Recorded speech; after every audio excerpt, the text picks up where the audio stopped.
May mga bagong nangyayari sa ICC na ikinakataranta ng kampo ni Duterte. Lalo na si Sara. Medyo natataranta si Sara, mga kabunyog, mga kababayan. Ano ba itong ano na ito?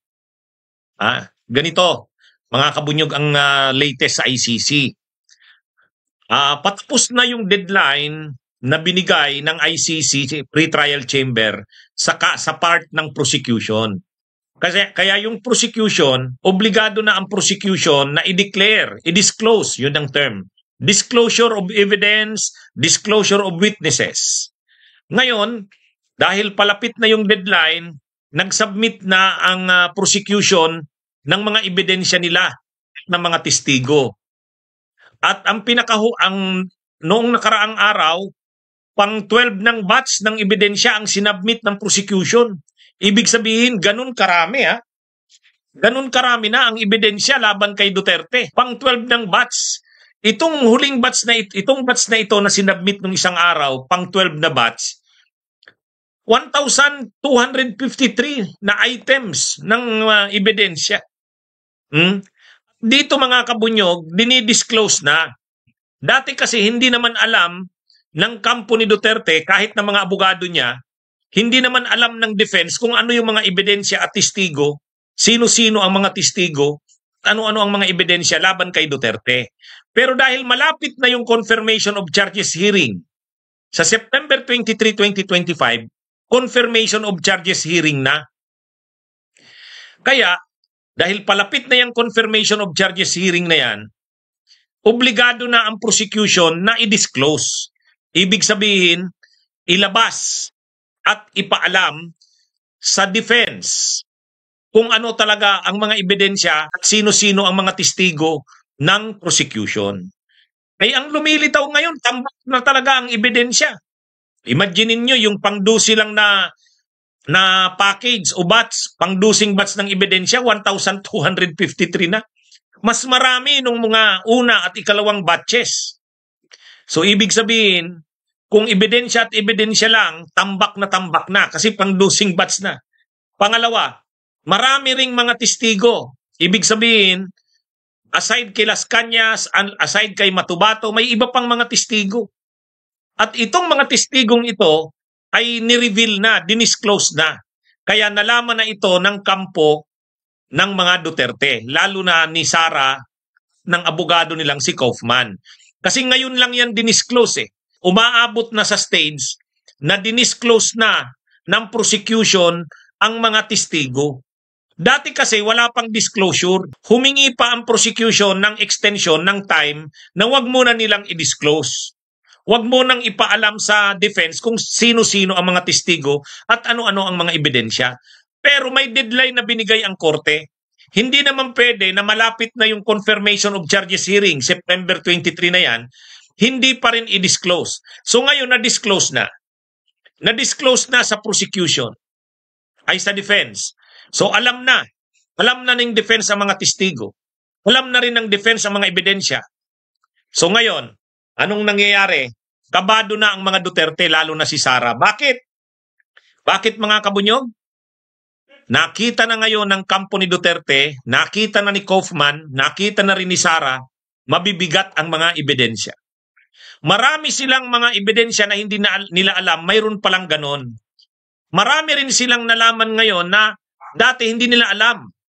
So sa madaling sabi, dahil dinisclose na ang mga testigo, dinisclose na ang mga ebidensya, mga kabunyog, mga kababayan, ano na ito?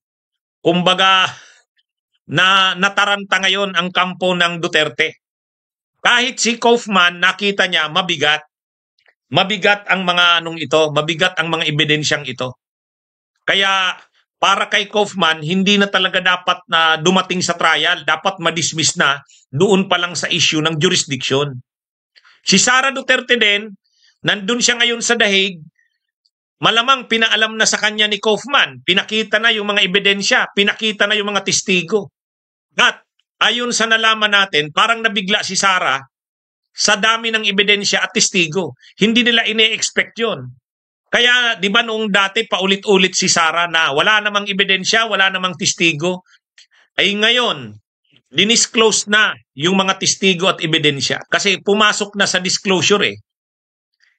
Kumbaga, nabigyan na ngayon ng kopya ng mga documentary evidence, nabigyan na ngayon ng mga audiovisual na mga ebidensya, nabigyan na ang defense, nalaman na nila ang listahan ng mga testigo. So disclosed na, nalaman na nila.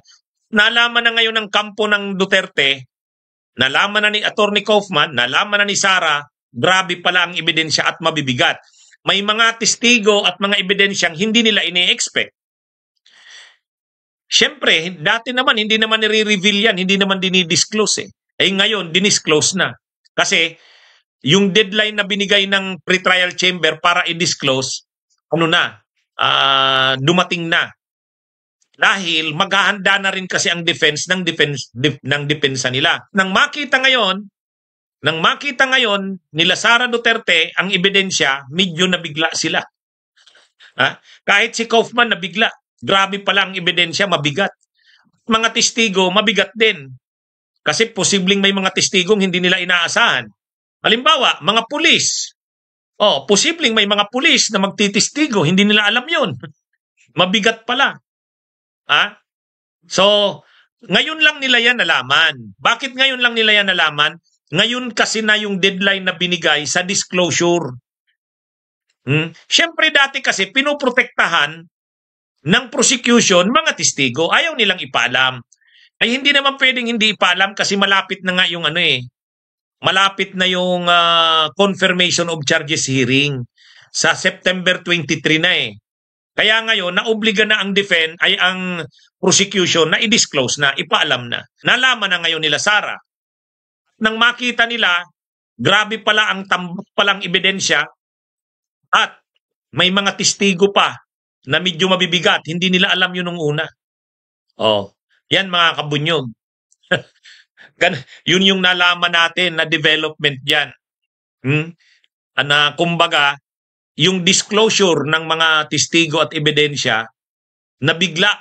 Kahit sila Kaufman, ina-analyze nila Kaufman, malamang dyan, grabe, medyo mahirap tong laban natin. Parang ganun yan eh.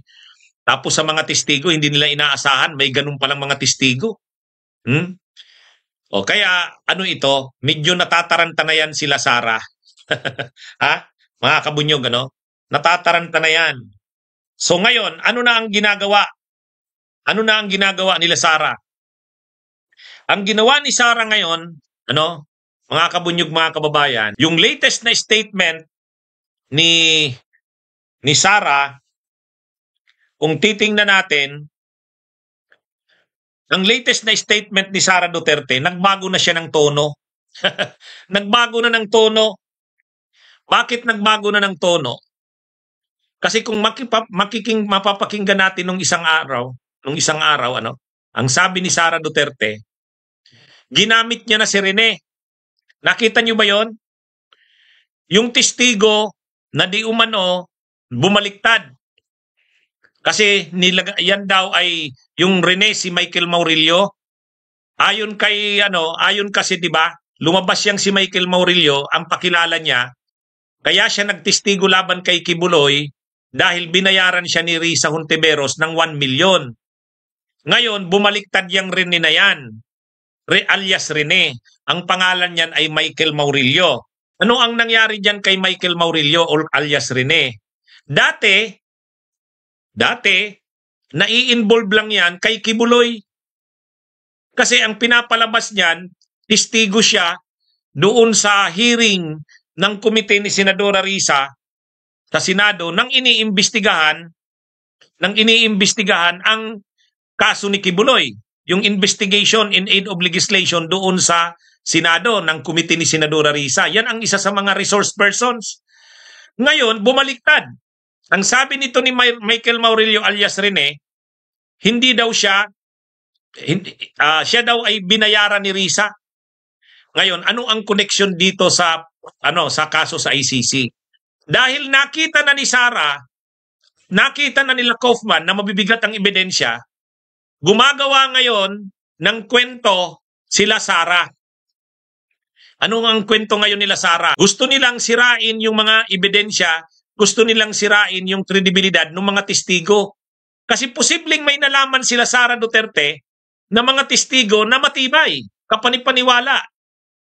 Hindi nila ine-expect yun. Ngayon, dahil mabibigat itong mga testigo na to na hindi nila ine-expect, kailangan sirain ang kredibilidad nun. So anong ginawa nila Sara?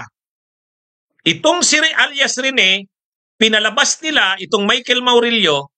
Sabi ni Michael Maurilio sa kanyang affidavit, nang binayaran daw siya ni Risa ng 1 million, dinala siya sa isang safe house. Dinala siya sa isang safe house. Ang safe house na yon ay safe house nila Risa Hontiveros. Ayon kay Michael Maurilio, nang dinala siya doon sa safe house, may nakita siya doon na mga testigo na yung palang mga testigo na yon ay testigo laban kay Duterte sa ICC na binayaran din nila Risa. O nakita nyo na, mga kabunyog? Ito na ngayon ang pagbabago ng tono ni Sara. Kumbaga biglang nagkaroon ngayon ng kwento na yung mga testigo sa ICC ay binayaran. Sino ang testigo? Sino ang magdidiin na yung mga testigo na yun sa ICC ay binayaran nila Risa Hontiveros? Ito na namang si alias Rene, si Michael Maurilio. Paano ito nalaman natin? Nagsalita na si Sara. Sa malita na ito sa mga dyaryo, saka sa TV, nasabi ni Sara Duterte, nakita niya daw yung sinumpaang salaysay ni Michael Maurilio alias Rene. Ayon daw sa sinumpaang salaysay ni Michael Maurilio alias Rene na nakita niya, sabi ni Sara, nakalagay daw doon na nang binayaran ni Risa Hontiveros si alias Rene, pumunta ito, dinala daw nila Risa sa isang safe house. Pagdating doon sa safe house, nakita daw ni Rene yung mga testigo. Yung mga testigo daw na yon, yan yung mga testigo doon sa kaso ni Duterte sa ICC. Wow! Mga kabunyog, mga kababayan, bakit kailangan na nilang gumawa ng kwentong ganyan? Dahil nga mabigat yung mga ebidensya at testigo laban kay Sara, kay Duterte. Mga kabunyog. At siyempre, nakita ni Sara na sa mga testigo na yon at ebidensya, kahit siya madadawi talaga. Nakita ni Sara yun. Kasi may mga testigo doon at mga ebidensya. Nung panahon na mayor siya ng Davao, mabigat yun. Mabigat yun. Ibig sabihin, nakita siguro ni Sara na posibleng maglabas talaga ng warrant of arrest laban sa kanya based sa nakita nilang ebidensya. Mga kabunyog, mga kababayan, based sa nakita nilang mga testigo. Paano nila nalaman yung mga testigo at mga ebidensya na yan? Dinisclose na nga ngayon. Ngayong linggo lang yan na-disclose. Kasi nung dati, nag-request ang prosecution, wag munang i-disclose para maprotektahan ang mga testigo. Pero ngayon hindi na pwede. May deadline lang na biligay yung korte na yung disclosure, non-disclosure, yung hindi pag-disclose, pwede pero hanggang lang July 4 yata yun eh. Ngayon, tapos na yun. Kaya naobliga na ang prosecution na i-disclose at nalaman na ngayon nila Sara. So ngayon, ang ginagawa nila Sara, nagre-remedyo. Ang ginagawa nila Sara Duterte ngayon, nagre-remedyo. So ano ang remedyo ni Sara? Si alias Rene. Gamitin si alias Rene para sabihin ni Rene na yung mga testigong hawak ng ICC laban kay Duterte ay bayad ni Risa Hontiveros, bayad ng kampo ni Marcos, bayad ng mga leftist na tulad ni Franz Castro. Kasi yun naman ang pinapalabas nila eh. Itong nangyayari daw na ito na kaso ni Duterte sa ICC ay sabwatan ng pula. Ibig sabihin ng pula-pulahan yung mga Marcos at ng mga dilaw at kakampings. Grupo nila Risa yan. At yung mga leftist, grupo nila Franz Castro. Kaya ito daw mga testigong ito, bayad nila Risa. Ang nagiging testigo ngayon na nagpapatunay na yung mga testigo sa ICC ay bayad, itong alias Rene. Bakit biglang naging ganyan na ang kwento? Parang ang gulo na. Pinipilit na ngayon nila Risa na maging nila Sara dahil nga nakita nilang mabigat ang mga ebidensya at testigo. Nakuha nyo, mga kabunyog? Nakita nila Sara na mabigat ang mga testigo at ebidensya kasi nalaman na nila ngayon. Bakit? dumating na kasi sa stage ng disclosure. So nakita na nila. Kaya mga kabunyog, mga kababayan, nagbago ng tono si Sara. Ano ang pagbabago ng tono? Si Michael Maurilio na wala namang kaalam-alam doon sa ICC, ginawa ngayong testigo. Ano ngayon ang role ni Michael Maurilio? Sa kanyang sinumpaang salaysay, binanggit ni Michael Maurilio na pagpunta niya sa safe house na pinagdalhan ni Risa o ng grupo ni Risa, nandun ang mga testigo laban kay Duterte. So pinapalabas, bayad yung mga testigo. Di ba? Actually,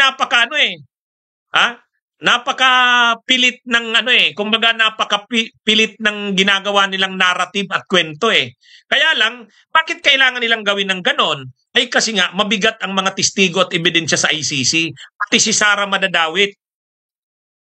Nakita na rin ni Sara siguro na doon sa mga ebidensya at testigo, mabigat din ang ebidensya at testigo sa kanya. Kaya kailangan ding sirain yung kredibilidad ng testigo. Kaya itong si Michael Maurilio ang gagamitin nila.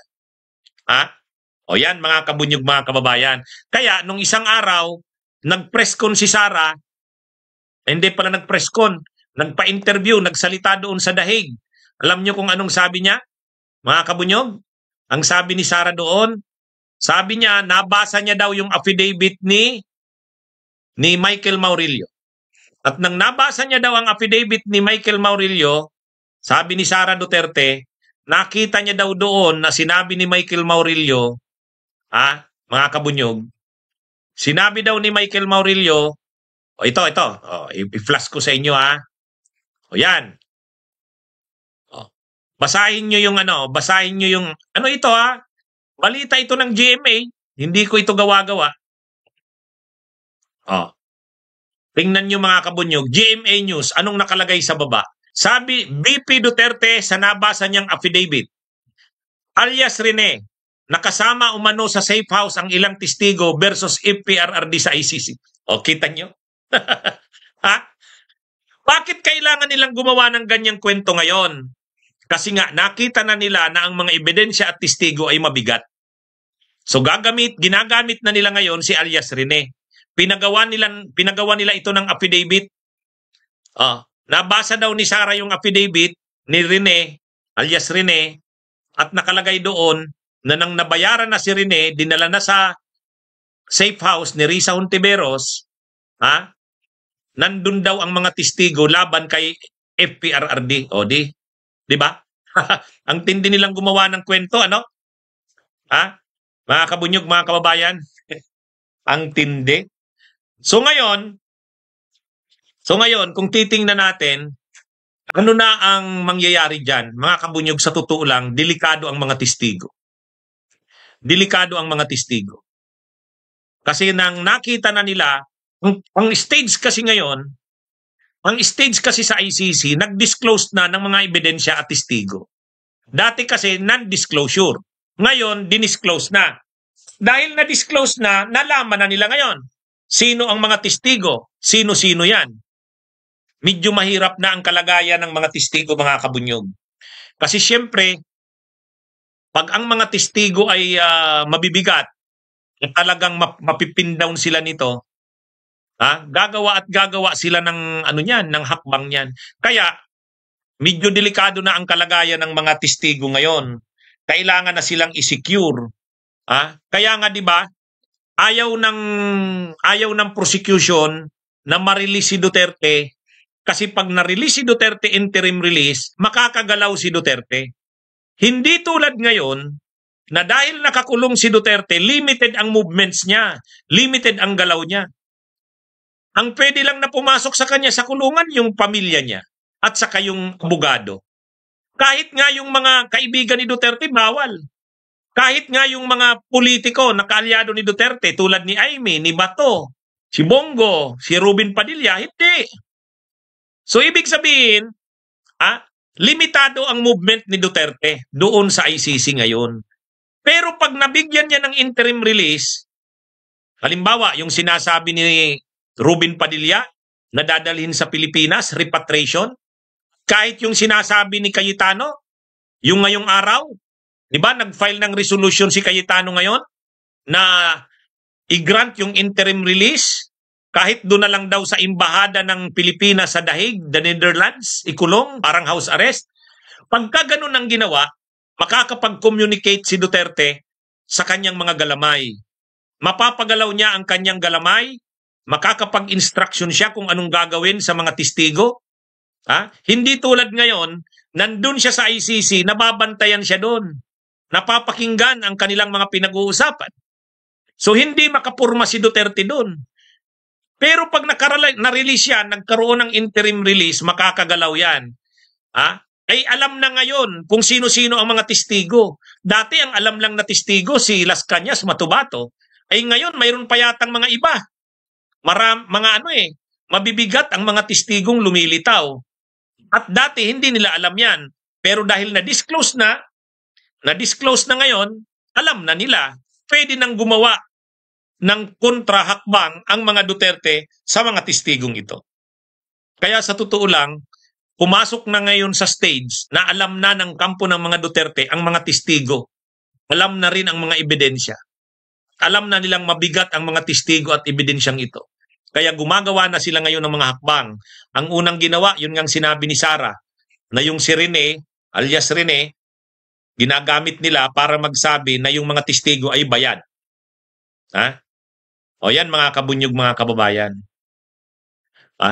So ngayon naman, ang siguradong gagawin nila Duterte dyan, ng kampo ng mga Duterte, kutin ang mga testigo. Iharas ang mga testigo. Paano yan? Bakit mangyayari yan? Alam na nila kasi ngayon ang mga testigo. Dati kasi hindi naman nila alam ang mga testigo. Bakit nalaman na nila ang mga testigo? Dinisclose na eh. Bakit kasi dinisclose na? Ay malapit na yung confirmation of charges hearing sa September 23. Obligado na talagang i-reveal yung mga identity ng mga testigo. At ngayong nalaman na nila, nakita na nila, mabigat pala, gagawa at gagawa sila ng hakbang. Kaya nga gusto nilang ma-interim release si Duterte. Kasi pag na-interim release si Duterte, makakapag-instruksyon na siya. Makakagalaw, makaano na yan. Kumbaga, gagawin nila ang lahat. Yan ang sigurado dyan. Ang medyo ngayon mga kabunyog, pumasok na ngayon ang kaso ni Duterte ito sa ICC sa stage na delikado na rin ang buhay ng mga testigo. At saka yung pamilya ng mga biktima, pwede na rin kutin, harasin. Kaya tama lang yung pag-oppose ng prosecution sa motion na ma-grant ng interim release si Duterte. Kasi once na mabigyan niya ng interim release, makakagalaw yan. Napaka-makapangyarihan pa ni Duterte. Ma-impluwensya pa yan sa politika, sa military, sa pulis. May sarili pa yang armadong grupo. Maraming pera yan. Maraming abogado yan na magagamit. Kaya dito, pinoprotektahan dito ang mga testigo. Kaya lang, syempre, pipilitin din nila Sara na sirain ang mga testigo. Kaya nga, ginagamit nila yung alias Rene. Pero hindi lang yan. Pwedeng tatakutin ang pamilya ng mga testigo. Pwedeng tatakutin ang pamilya ng mga biktima. Kaya, actually, ito na yung delikadong phase. Delikadong phase ng kaso kasi alam na ng kampo ni Duterte ang mga testigo, alam na ang mga ebidensya. Gagawa na sila ng hakbang para i-counter, kutin, iharas ang mga testigo. Sirain ang mga ebidensya. Yan yun mga kabunyog, mga kababayan. Kaya hindi dapat mabigyan ng interim release. Tama ka sa Cora 35. Ngayon pa nga lang, makita naman natin yung galamay ng Duterte. Imagine niyo yung yung si Mr. Michael Maurilio alias Rene. Tingnan niyo, napabaliktad. Anong ginamit para mapabaliktad yan? Kombinasyon yan ng pananakot at lagay at pera.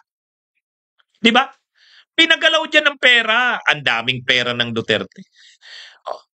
Ang daming pera ni Kibuloy. Kaya yung ngayon, yung si Rene, busog yan sa pera. Kaya nga 'di ba sabi ni Senadora Risa, naniniwala siya na itong si ay tinakot ito at binayaran. Hindi siya ang nagbayad kay Michael Murillo alias Rene, kundi ang kampo ni Kibuloy at kampo ni Duterte. Bakit nagagawa yan? Maraming pera. Napakaraming pera. Posibleng tinakot din yan. Paano nagagawa yan? Nandyan pa rin ang galamay ng Duterte. Kahit sa politika, tingnan nyo naman, kahit sa Senado, napakalakas pa ng impluensya ng mga Duterte. Sa totoo lang, itong mga testigong ito, kailangan ng suporta niyan.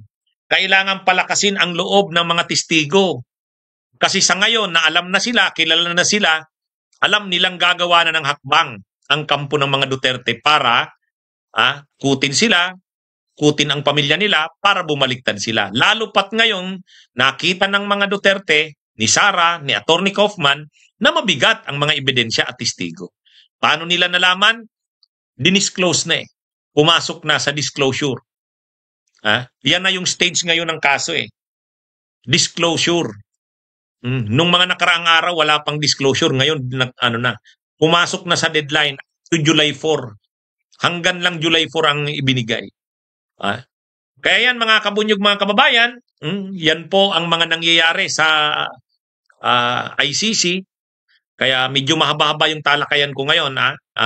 Medyo mahaba-haba ito. Kweninto ko sa inyo yung kumpletong mga nangyayari. Kaya makikita nyo yung mga alyado ng Duterte tulad nila Bongo, nila Bato, Marcoleta, pati ngayon si Cayetano, talagang wino-work out nilang ma-interim release si Duterte. Bakit pinipilit nilang ma-interim release? Kung anong paraan man yan. Si Padilla, ang paraan, repatriation. Si Cayetano, ang sinasuggest naman, house arrest daw doon sa Embahada ng Pilipinas sa Dahig. Bakit nila pinipilit yan? Kasi kailangang makagalaw si Duterte. Kailangang makounter niya ang mga ebidensya at testigo laban sa kanya. Magagawa niya lang yan kung mabigyan siya ng interim release. Diba? Kabunyog Chris tumali sa Hong Kong. Sabi ni Marilo Fabian, nag-promise ang DOJ na i-protect ang mga witness. Opo. Ano din yan? Maganda rin at ang ICC, ang DOJ na ipoprotect. Pero, syempre napakahirap protektahan kasi yan eh. Marami yan. Marami yan. Kaya rin talaga ito. Kaya dapat talaga rin ang gobyerno tulungan ang mga witnesses para mabigyan ng hustisya ang mga biktima. Kasi makikita nyo yung galawan dito. Matindi. Sa abogado, marami silang perang pambayad. Kung sa pananakot, ay sanay ang mga Duterte dyan. Kung sa pag-ano ng mga fake news, disinformation, ay lalong grabe ang kanilang makinarya niya. Kaya ito mga kabunyog mga. Okay. So mga kabunyog, magandang araw sa inyong lahat. Magandang gabi. Mabuhay po tayo.